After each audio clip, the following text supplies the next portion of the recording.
Bienvenidos a Dos Libres, un podcast de opinión y actualidad política. Yo soy Pelayo García y estoy aquí con Federico Menéndez. Buenas tardes. Muy buenas tardes, Pelayo. Bueno, pues en el podcast de esta semana vamos a retomar algunos temas que nos quedaron en el tintero de la semana pasada, como son las elecciones de Cataluña, que seguiremos hablando del tema. Vamos a hablar también de una polémica que ocurrió este mes, que es el tema de los youtubers y Andorra. También vamos a hablar de nuevas noticias de esta semana, como son la abstención de Vox, el retraso de las vacunas del coronavirus en la Unión Europea y también relacionado con las elecciones de Cataluña y con el ministro Illa hablaremos un poco de los nuevos cambios ministeriales en el gobierno. Pues vamos a empezar hablando con la polémica de los youtubers y Andorra.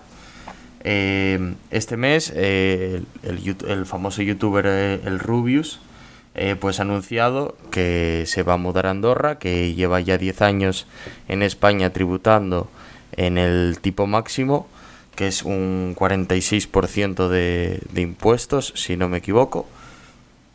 Y pues entonces esto ha desatado pues mucha polémica, tachándole de insolidario, de que no es nada patriota y que debería quedarse para luchar por un cambio político si así lo desea y no acudir a la elusión fiscal. Y bueno, algunos incluso criminalizándole, ¿no? Claro, también hay un vídeo de un programa financiado por Televisión Española. Bueno, es que pertenece a la Televisión Española en el canal Play Z, que es un canal, vamos a decirlo abiertamente, es un canal para adoctrinar a los jóvenes, porque solamente hablan de su ideología y es... En la Televisión Española, pues el canal Play Z se emite online solamente y bueno, pues se dedican a adoctrinar jóvenes. Y en el programa ese decían que se debían decapitar en la plaza pública a los youtubers a los youtubers como el Rubius, que eludían pagar impuestos. Luego también varios youtubers también pues salieron, algunos defendiendo, otros en contra de marcharse a Andorra. Yo desde mi punto de vista opino que si considera que en España se pagan muchos impuestos y no va a utilizar los servicios, que es probable que no los utilice porque son personas que pueden trabajar desde cualquier parte del mundo y vamos, al fin y al cabo es su vida y pueden vivirla donde quieran, y aparte si no van a utilizar tampoco especialmente los servicios públicos, pues que se vaya a Andorra a mí no me parece mal, pero a mí lo que yo creo que se debe de sacar de esto es que gente con talento, como son muchos de estos youtubers, pues se tengan que marchar de España porque les fríen a impuestos. Muchos de ellos han dicho que si hubiera un tipo inferior, pues sí que podrían vivir en España y pagar los impuestos en España, porque al fin y al cabo a ellos les da igual donde estén, porque hacen su trabajo desde casa. Así que, vamos, yo considero que lo que debemos de sacar de esto es una remodelación fiscal de España, ya que estamos muy atrasados, y convertir a España en un modelo de país que sea atractivo para la inversión de las empresas privadas y para atraer empresarios y gente con capital para invertir en España, que es algo que nos vendría muy bien a todos. Sí, es evidente. Es la clásica... El clásico argumento de la izquierda, ¿no? Por el cual dicen que cuantos más impuestos pongamos, más vamos a recaudar. Y bueno, la experiencia nos dice que no es así. Y este es un claro ejemplo. Claro, es un ejemplo. La gente que tiene una renta alta en España se le cobra casi un 50% de impuestos. ¿Y qué hace esa gente? Pues se va a un sitio en el que se le cobra un 10%.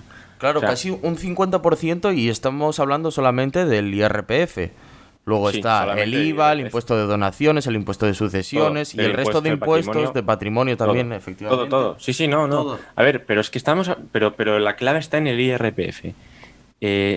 Estos youtubers que se van a Andorra están pagando alrededor de un 50%, casi un 50%, y o sea, van a mudarse a Andorra y van a encontrarse con un 10% de IRPF. O sea, estamos hablando de casi un 40% de diferencia. Eso es una cantidad de dinero brutal. Es decir, todos estos que ahora mismo los critican y les tachan de antipatriotas, etcétera, incluso algunos youtubers conocidos, ¿no? También han hecho vídeos criticando a estos otros youtubers Sí. que son mayoría, por cierto, ya la mayoría se han ido a Andorra, la mayoría de los más importantes. Pues todos estos seguramente, eh, si tuvieran la oportunidad, también lo harían, porque es un 40% de impuestos que te ahorras. Bueno, dicho esto, es evidente, la clave para toda esta gente que se lleva las manos a la cabeza porque se vayan, pues bajemos los impuestos, pongamos un tipo de un 30%, ¿no? Para las máximo, un tipo máximo, vamos, para las rentas altas del 30%, y estoy seguro de que se quedarán. Y además de que se quedarán, vendrán más inversores, vendrá más capital, Claro. más empresas, y así es como se genera actividad económica y dinero para el Estado. Es Claro, y decir, puestos de trabajo la también, que clave ahora aquí mismo y que paro no entienden, tenemos. la gente de izquierdas es, ¿qué prefieres? ¿A 10 personas pagando el 50% de impuestos o a 100 pagando el 30%? Claro, es que no se enteran. Y además, eh, yo estaba viendo un vídeo el otro día, un extracto de un programa de televisión en Cuatro, en el que estaban entrevistando a un conocido youtuber que se llama Wall Street Wolverine, que está en Andorra ya desde hace unos años. Y uno de los tertulianos del programa, se pasó todo el programa criminalizándole y Sí, le preguntaba cosas como del estilo de, bueno, tus padres que los dejas atrás en España tendrán una pensión, etcétera. Y respondía sí, tienen una pensión del Estado. Y entonces el tertuliano le decía, bueno, ¿y quién va a pagar, esa pensión? No sé qué. Y claro, el youtuber le decía, bueno, es que ¿acaso yo y el Rubius, en este caso, que es el que ha desatado la polémica, no lleva 10 años pagando impuestos en España? Es decir, 10 años lleva pagando el 50% de impuestos el Rubius en España, y ahora por irse, cuando ya lleva 10 años, no es que se vaya y no haya estado pagando impuestos, no, es que lleva 10 años pagando impuestos, o sea. Y además, lo claro. que decía el Rubius también en un comunicado que sacó, es que no solo ya es el hecho de pagar una cantidad que yo creo que es desmesurada de impuestos, es la mitad, te están quitando la mitad de tu dinero. No solo es eso, sino que Hacienda eh, tiene un trato hacia este tipo de personas como de sospecha permanente, Sí. de investigación permanente, y es un trato no agradable, ¿no? Te tratan como un defraudador, es lo que decía Claro, por el el propio Rubius. hecho de tener dinero que se considera que que puedas o evadir impuestos o eludirlos, como en este caso van a hacer. Y vamos, si es que con este comportamiento de que en España se castigue a la riqueza, vamos, alguien por tener una riqueza y por generarla, pues se le castiga, como estamos viendo también, Por generar valor añadido al final. Es que como el propio un Amancio joven Ortega. emprendedor. Es que también el odio al empresario en España también está muy arraigado y es básicamente es envidia. Sí, sí, al final lo que aquí mueve a toda esta gente que critica a los youtubers es la envidia, evidentemente. O sea, son jóvenes emprendedores que al final han sabido explotar un modelo de negocio. Totalmente. Y aparte también están viendo, porque la mayoría de los que se meten con ellos, como son en las televisiones, pues son sus principales competidores. y son los que les están ganando el terreno y los que se los van a acabar ganando. Porque ya se Sí, sí, ve, están en decadencia las teles. el movimiento no es de internet hacia la televisión, es de la televisión hacia internet. Yo Así estoy de que, acuerdo, la televisión ya está en caída libre. Por eso, además decía en la entrevista, es que a vosotros, las televisiones, el Estado os rescató este año con la pandemia. Os claro, rescató con una lluvia de millones que salían de esos impuestos. Es decir, entonces, ¿de qué le estaban hablando? Claro. sí, sí, Pero en fin, aquí en España al final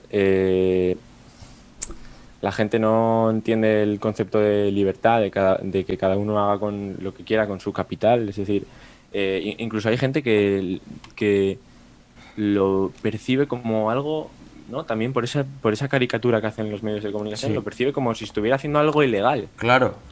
que Es no lo es, perfectamente evidentemente. O legal. sea, cada uno se Es va. que es lo mismo como si una persona tiene que ir a trabajar a Alemania. Claro, claro. El hecho, si alguien va a trabajar a Alemania o a Francia, nadie, no, si el Rubius, por ejemplo, hubiera dicho que se mudaba a Francia, nadie hubiera montado este debate, ¿no? Claro, Pero al final, bueno, se muda a Andorra y yo creo que hacen bien, o sea, realmente. Y decía también Wall Street Wolverine, que es el de la entrevista, que también lo hacían como a modo de protesta, ¿no? sí, Porque, claro, esto también lo que hace es visibilizar, ¿no? Que al final estamos perdiendo dinero, es que es lo que estamos haciendo, perder dinero por tener ese tipo tan alto. Es decir, y hablaban también en el programa ponían los ejemplos de los países nórdicos, que sí es cierto que pagan muchos impuestos, pero es que esos impuestos se traducen luego en los mejores servicios públicos. claro. Y en España, Y en pues no. eficiencia también. Mm. Porque aquí en España, con la cantidad de burocracia que tenemos, las duplicaciones administrativas y pues Bueno, toda... y luego están los iluminados, ¿no? Los iluminados que decían, bueno, debería prohibírseles utilizar las carreteras españolas, etcétera. Digo, bueno, pero ¿qué vas a...? Claro, ¿y cómo llegan a ¿Cómo que Andorra por las prohibírseles carreteras utilizar españolas? las carreteras españolas? Si las carreteras españolas las puede utilizar cualquier persona que venga a este país, sea del país que sea. Claro, ¿Cómo que prohibirlo utilizar? Encima, y luego decían, bueno, luego seguro que vendrán a España a la sanidad, etcétera.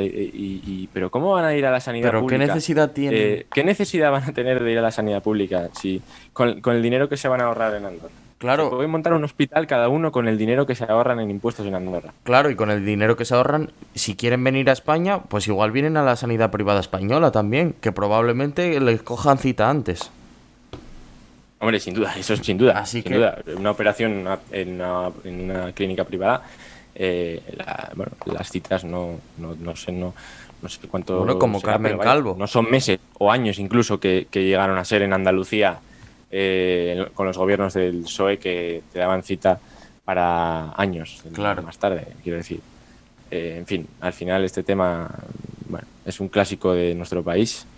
La gente no deja hacer, no deja libertad para que cada uno haga lo que quiera con su vida y al final, bueno, yo entiendo que son personajes públicos y están sujetos a crítica, pero al final también ya había sucedido con otro tipo de profesiones, deportistas, gente de otros mundos que se había mudado a Andorra.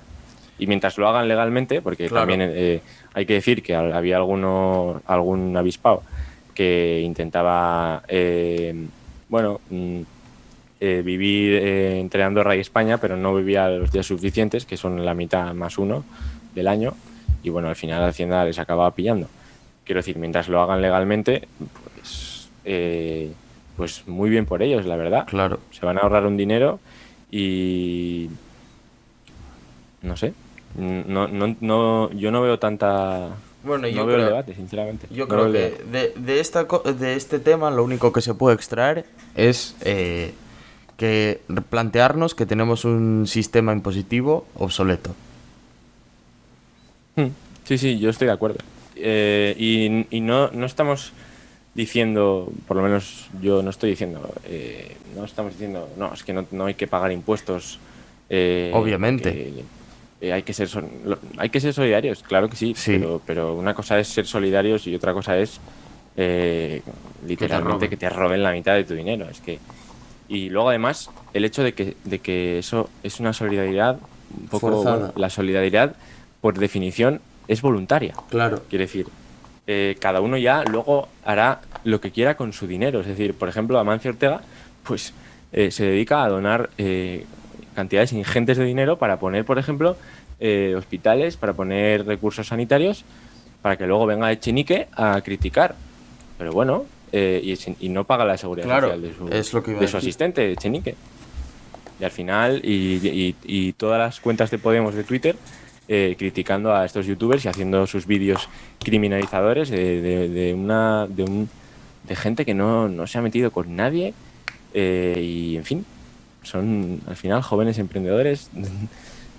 Igual no todos hay que tomar ejemplo por sus contenidos, a lo mejor algunos son menos recomendables, pero al final se han montado un negocio que al final entretiene a muchas personas. Y claro, también lo que decías tú es una amenaza para la televisión, quizás por eso están tan nerviosos, ¿no? Sí, totalmente. Bueno, pues vamos a pasar al siguiente tema de hoy, que es la abstención de Vox en el Congreso de los Diputados al Real Decreto de la puesta en marcha del plan de resiliencia del gobierno. Pues esta sesión, bueno, este jueves hubo una sesión plenaria en la que se convalidaron o se denegaron, se votaron diversos reales decretos planteados por el gobierno durante este mes de enero y bueno, y también algunos reales decretos para la puesta en marcha de la segunda parte de este año del periodo legislativo. En este Real Decreto pues era la puesta en marcha del plan de resiliencia y destacó la abstención de Vox en esta votación, ya que permitió que saliera adelante. En contra de este Real Decreto tenemos al Partido Popular, Ciudadanos, For Asturias, Unión del Pueblo Navarro, Esquerra Republicana de Cataluña, Junts per Cat, PDeCAT, la CUP y el BNG. Y a favor de este Real Decreto estaba Unidas Podemos, PSOE, Bildu, el PNV, Más País, Compromís, el PRC, Teruel Existe, Nueva Canaria y Coalición Canaria. Es decir, gracias a los votos de Vox, a la abstención de Vox, este Real Decreto tuvo más votos a favor que en contra, por lo que se aprobó. Este Real Decreto lo que permite es la puesta en marcha del plan de resiliencia y es un plan que permite al gobierno gestionar los fondos europeos. Según la Unión Europea, el plan de resiliencia lo deben tener todos los Estados miembros para recibir los fondos europeos contra la COVID-19. Y vamos, este era uno de los argumentos que dicen de Vox, era como que saliera adelante este Real Decreto para que se pusiera en marcha cuanto antes el plan de resiliencia para recibir cuanto antes los fondos europeos. Hay ciertas personas que dicen que Vox no debería haberse presentado la abstención porque no era necesario para que llegasen los fondos europeos, ya que el gobierno podría haber aprobado el plan de resiliencia de otra forma. Sí, bueno, hay que decir que el jueves se montó un enorme revuelo, ¿no?, entre los medios de la derecha, sobre todo, y había unanimidad, ¿no?, en el rechazo a esa abstención, ¿no? Salió toda la turba del PP a decir con Teodoro García a la cabeza que Vox había salvado al PSOE. Incluso iba más allá, decía que Vox votaba junto a Bildu. No sé si no sabía que él había votado junto a Esquerra, pero bueno, dicho esto, a ver, sí que es cierto que no debía ser, no fue la decisión más acertada. Al igual que en su día se criticábamos a Ciudadanos cuando salvaba al gobierno en sus decretos de estado de alarma, pues lo mismo con esto, ¿no?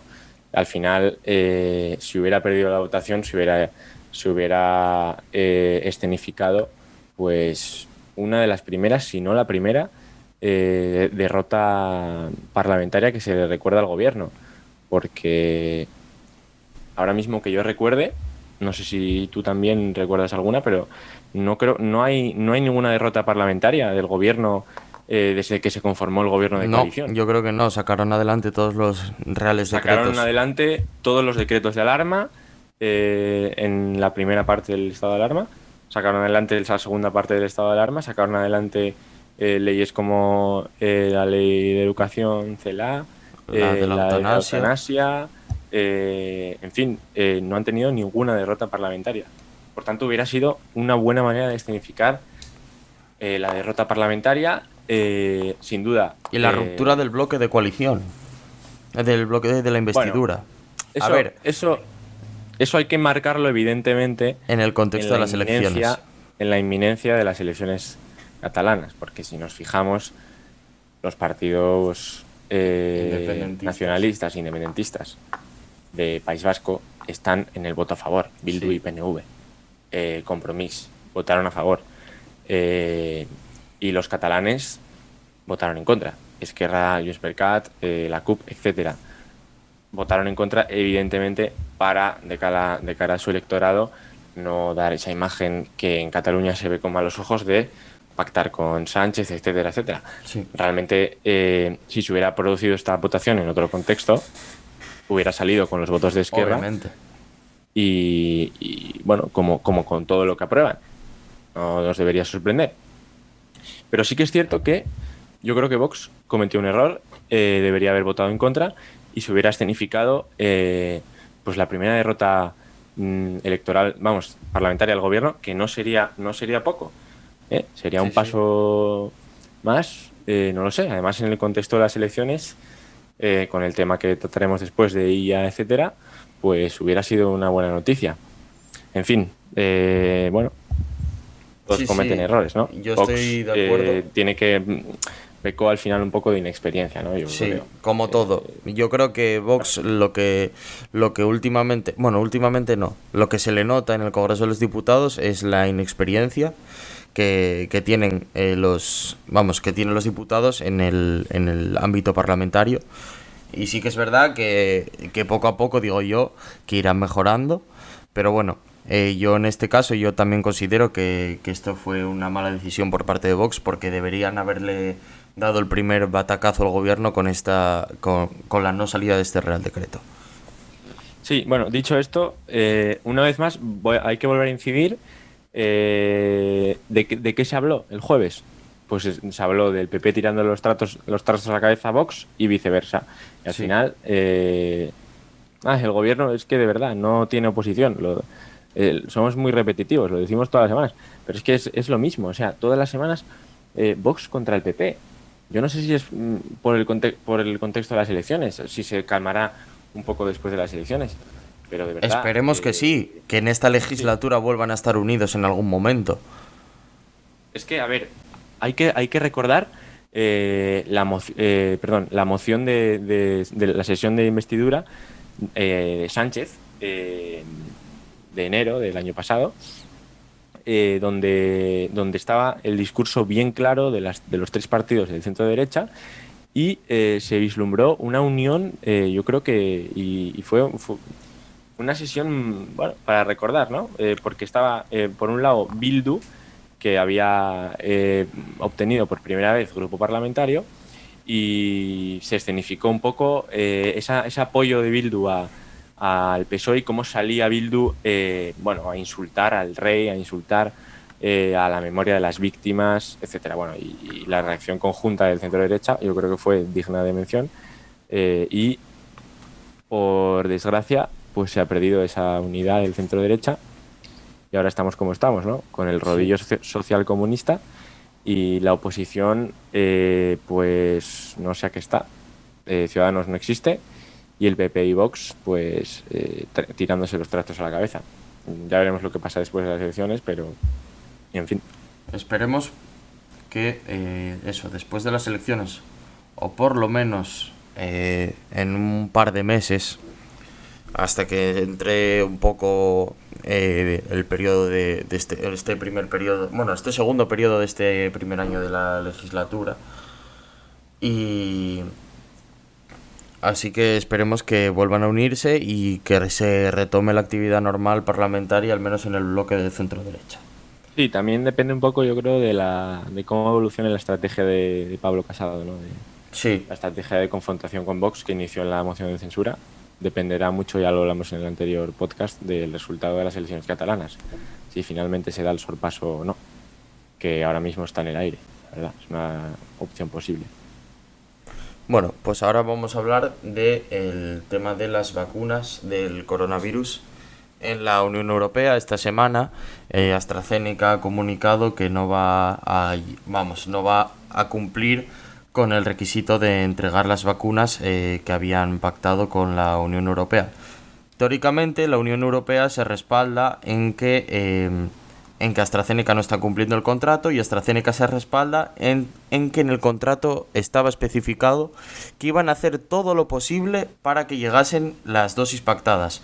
Pero como iban a hacer todo lo posible, no es una obligación. Entonces, en este caso, no estarían incumpliendo el contrato. Los ciudadanos de la Unión Europea no lo podemos saber porque ni los propios eurodiputados saben el contrato, ya que se les ha pasado, pero está opaco y con censura. Así que, pues, si tanto ocultan, yo creo que es probable que hubo un malentendido por parte de la Unión Europea. Luego también... Un error de burocracia clarísimo de la Unión Europea. Y es un caso más de esta burocracia oculta de la Unión Europea que los ciudadanos no tenemos conocimiento. Algo también destacable es que la Unión Europea está recibiendo las dosis bastante tarde por varios motivos. Bueno, por un motivo principal, que es que se retrasó en la compra de las vacunas, ya que quisieron esperar a que bajaran el precio de las vacunas para conseguir un mejor precio, un precio más asequible. Las vacunas de AstraZeneca las han comprado en noviembre y las de Pfizer en julio, mientras que Estados Unidos y Reino Unido compraron las de AstraZeneca en julio, es decir, 2 meses antes, y Reino Unido compró las de Pfizer en junio y los Estados Unidos en mayo. Es decir, que si Reino Unido hubiera estado en la Unión Europea, pues obviamente no estaría vacunando al ritmo que está vacunando ahora. Y también algo destacable es que no sé si compensa esperar a rebajar unos precios, un determinado precio que no rebajaron mucho, si no me equivoco fue de un 20% aproximadamente el precio de la vacuna. No sé si compensa pagar ese sobrecoste para salvar más vidas que salvaría la vacuna. Nada, no compensa. El claro ejemplo está en Israel, que es el país que mejor ritmo de vacunación lleva. Ha vacunado ya no sé si al 15% de la población. Y la razón es clarísima. Han comprado una cantidad de vacunas enorme a un precio también desmesurado, pero entendiendo que son una emergencia nacional y si hay que gastar en algo el dinero es en eso. Claro, es que ahora mismo es lo que nos debe ocupar a todos. A todos los gobernantes es lo que les debe ocupar. Conseguir el mayor número de vacunas cuanto antes. El precio, pero... si se puede evitar pagar sobrecostes, pues es evitable, pero es secundario. Lo primero es conseguir las vacunas cuanto antes. Claro, pero en España el problema fundamental es que nuestro querido exministro de Sanidad estaba haciendo campaña en Cataluña, ¿no? Mientras comenzaba el proceso de vacunación y bueno, seguía insistiendo en que en verano, y lo sigue haciendo a día de hoy, en que en verano estará vacunada el 70% de la población española, pero ya tenemos numerosos informes que nos indican que a este ritmo de vacunación en España estará vacunada el 70% de la población a principios de 2023. Así que, pues, podemos observar la incompetencia manifiesta que ya llevamos viendo un año desde que estuvo en el gobierno Salvador más que Illa. incompetencia, dejación de funciones. Bueno, dejación de funciones a ver, también, clarísima del ministro de Sanidad. También Dejación de funciones. hay que recordar que Salvador Illa le dieron el puesto de Ministerio de Sanidad porque le habían dicho que no iba a tener mucho trabajo. Y él lo admitió. Es evidente. En condiciones normales, un ministro de Sanidad no tiene trabajo. No es que no tenga mucho trabajo, es que no tiene trabajo, porque el Ministerio de Sanidad no tiene competencias. La sanidad está transferida a las comunidades autónomas. Por tanto, en situación normal, el Ministerio de Sanidad no tiene competencias. El Ministerio de Sanidad ha sido tradicionalmente un ministerio florero. Sí. Leía yo una información de hace un año, se había barajado perdón, de hace un año no, de hace unos años, cuando Iglesias había demandado a aquel gobierno Frankenstein en 2016 y pedía al Ministerio de Sanidad para la única e inigualable Irene Montero. Por tanto, Sí. esto denota lo que tradicionalmente ha sido el Ministerio de Sanidad, que es un ministerio florero, sin duda. Bueno, y ahora relacionando el Ministerio de Sanidad, pues vamos a hablar de los cambios ministeriales en el gobierno. Ahora mismo tenemos a Carolina Darias como ministra de Sanidad, ex ministra de Política Territorial, puesto que asume Miquel Iceta, que según Sánchez asume ese puesto porque recordemos que Miguel Iceta no tiene ninguna formación. Y según Sánchez, lo que pudo destacar de él es que es un estudioso de la política.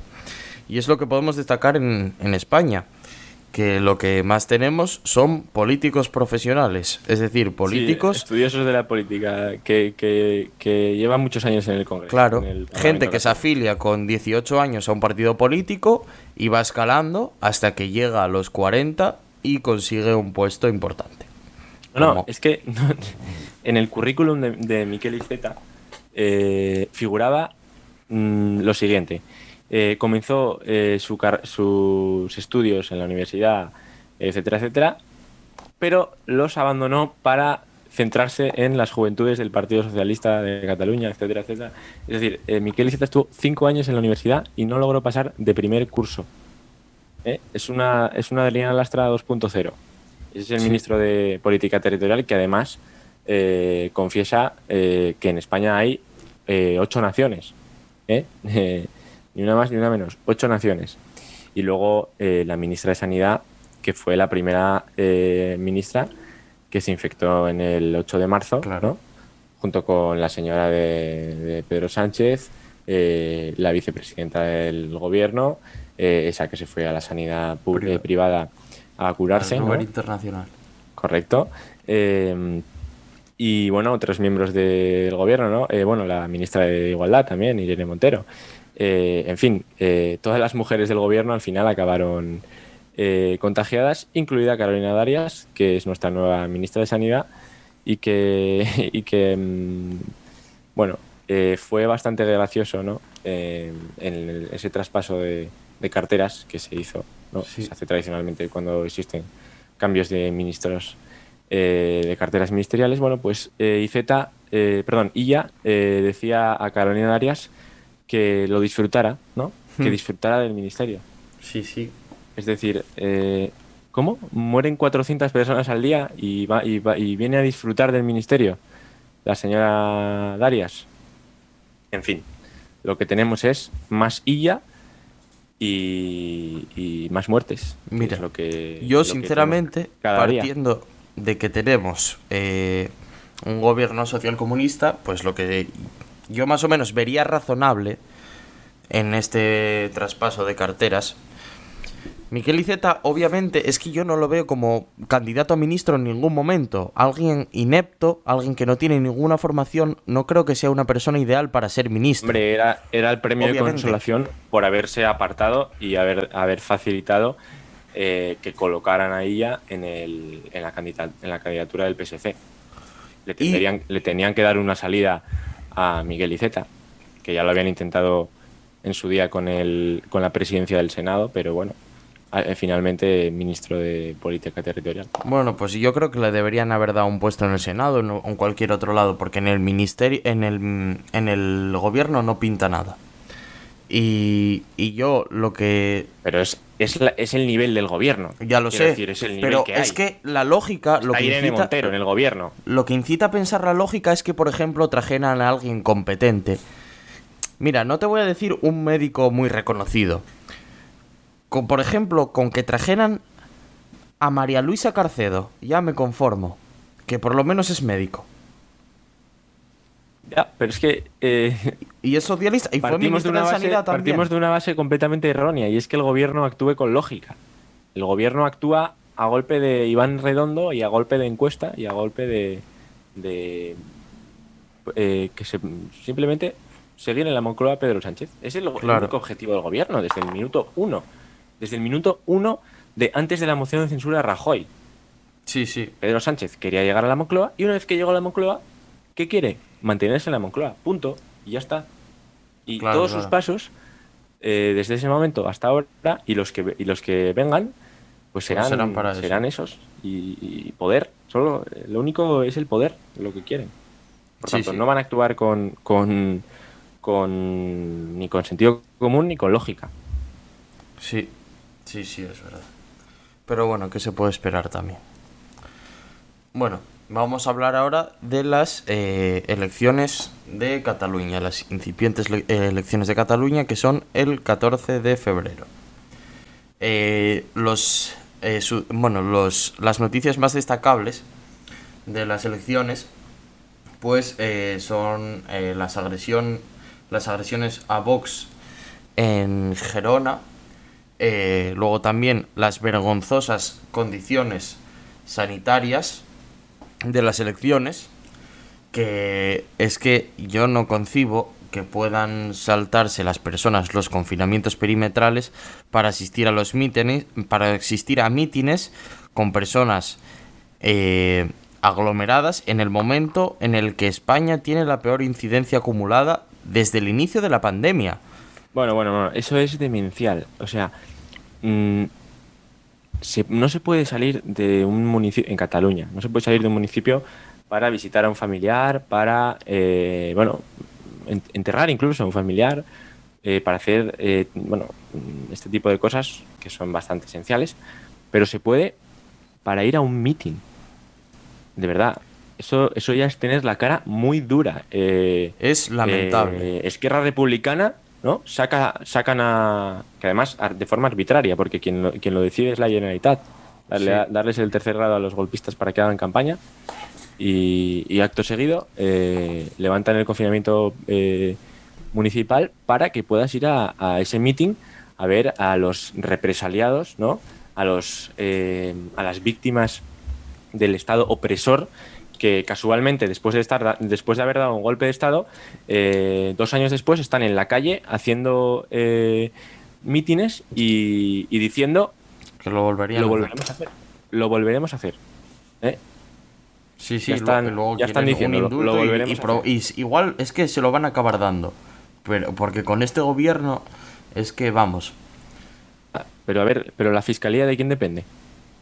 ¿De quién depende? ¿De quién depende? Pues ya está. Es que esto es una vergüenza, en fin. Claro, y en estas condiciones, pues ¿cómo va a haber un cambio de gobierno en Cataluña? Vamos a ver. No lo va a haber en la vida con estas condiciones. Lo controlan todo. Ya. Bueno, también destacar que los positivos pueden ir a votar y tienen una franja horaria para ir a votar.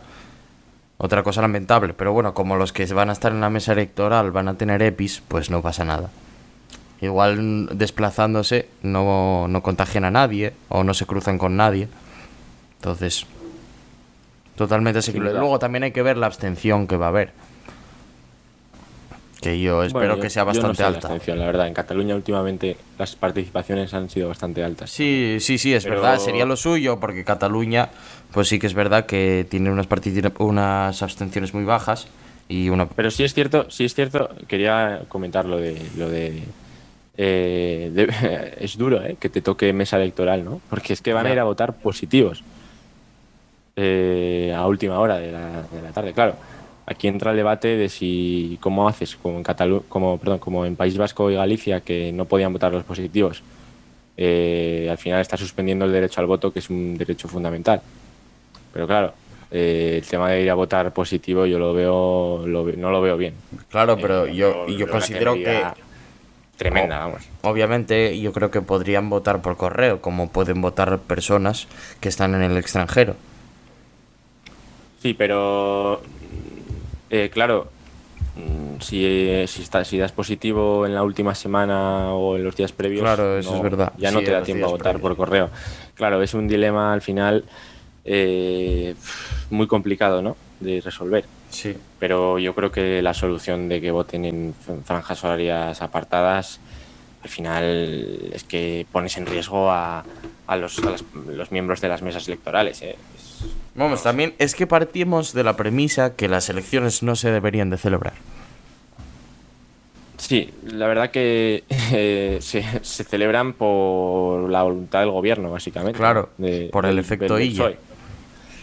Sí, sí, el efecto Illa. Yo creo que el efecto Illa va a ser un plus, ¿no? Sí, Bueno, para comentar las últimas encuestas, que es verdad que muchas dan ese triple empate del que hablábamos la semana pasada, Esquerra Republicana, PSC y Junts, pero al final no hace más que subir el voto independentista en porcentaje. Y dijeron, ¿no?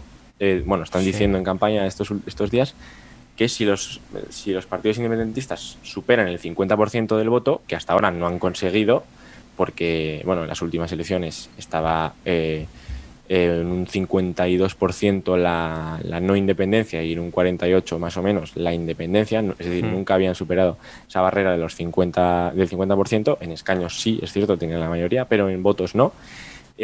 Bueno, si la superan, están diciendo que van a volver a hacer un referéndum, van a volver en definitiva, a hacer un golpe de Estado. Claro.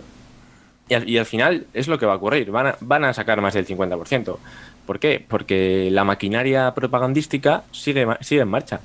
Es decir, el 155 de Mariano Rajoy dejó intacta la televisión autonómica, que no era otra cosa que el arma más valioso que al final ha tenido el nacionalismo en estos 40 años de adoctrinamiento Claro. y sigue la maquinaria encendida y sigue la TV3 y sigue la educación, bueno, con la ley CEDA incluso va a más, ¿no? Claro, sí, sí. El odio a España sigue en los colegios y al final es inviable que el constitucionalismo pueda dar un revulsivo a esta situación, más aún con el gobierno, ¿no? Y con los partidos del gobierno de Cataluña, Esquerra Claro, si Republicana, tenemos un etcétera, vicepresidente que defiende una incitando. república federal, Sí, pero yo quería decir que los miembros del gobierno de Cataluña incitan también a la violencia contra Vox, claro, porque y al final estas cosas no pasan porque sí. Todas las agresiones que sufre Vox en Cataluña, que bueno, también en su día Cayetana Álvarez de Toledo con el PP la sufrió y arrimadas con Ciudadanos también, es decir, sí, no es solo Vox.